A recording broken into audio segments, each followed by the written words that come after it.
Gérard Depardieu est accusé d'agression sexuelle après la révélation de 13 témoignages dans les colonnes de Mediapart le 11 avril dernier. Dans la tourmente, il peut malgré tout compter sur le soutien de quelques pairs comme ils l'ont fait savoir dans Le Parisien. Ce sont des révélations qui ont fait l'effet d'une bombe. Mardi 11 avril 2023, Mediapart publiait le témoignage de 13 femmes qui accusaient Gérard Depardieu de violence et d'agression sexuelle sur les tournages. Un long travail d'enquête de plus d'un an qui fait suite aux messages publiés sur Twitter par Charlotte Arnoux en 2022, « Aujourd'hui, j'ai besoin de vivre dans la vérité. Je vis caché dans le silence. Ce n'est plus supportable. J'ai besoin de m'exprimer. J'ai été violée par Gérard Depardieu en août 2018. Cela fait un an qu'il est mis en examen. Il travaille pendant que je passe mon temps à survivre. Cette vie m'échappe depuis 3 ans et j'ai envie de vivre sans me renier. Cette prise de parole risque d'être une secousse immense dans ma vie, je n'y gagne strictement rien si ce n'est l'espoir de récupérer mon intégrité. J'aurais peut-être dû attendre. Passer par un média.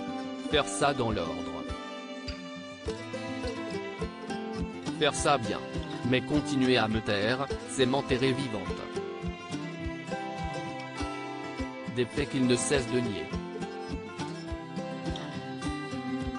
Et malgré la tourmente médiatique, Gérard Depardieu peut compter sur le soutien de ses pairs. La présomption d'innocence est fondamentale dans les médias, ils sont nombreux à continuer à le soutenir malgré tout. Nos confrères du Parisien ont révélé, ce vendredi 21 avril 2023, le témoignage de plusieurs réalisateurs qui défendent coûte que coûte l'acteur malgré la tourmente. Si est-il le cas notamment de Patrice Lecomte qui assure « Je n'ai constaté aucun manquement ni dérapage pendant le tournage de la part de Gérard Depardieu, avec qui je rêve de travailler à nouveau, bientôt j'espère, parce qu'il est un immense acteur. » Même son de cloche pour José Dayan, je travaillerais avec Gérard Depardieu demain si j'avais un rôle pour lui. Ce qu'on lui reproche est impossible. C'est un personnage rabelaisien, hors norme, un géant.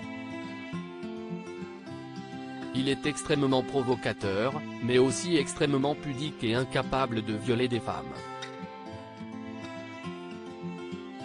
Jean-Louis Livy rejoint ses camarades et confie qu'il a même un projet de film avec l'acteur, et qu'il rêverait qu'il incarne Henri Matisse. Un nouveau film qu'il ne compte pas mettre de côté malgré les accusations, la présomption d'innocence est fondamentale.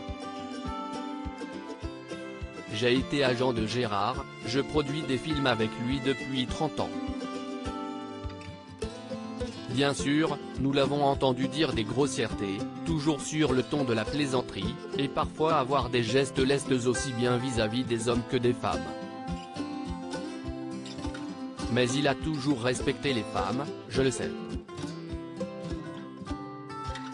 Il faut garder un peu de calme et de sang-froid, Mediapart, ce n'est pas la justice.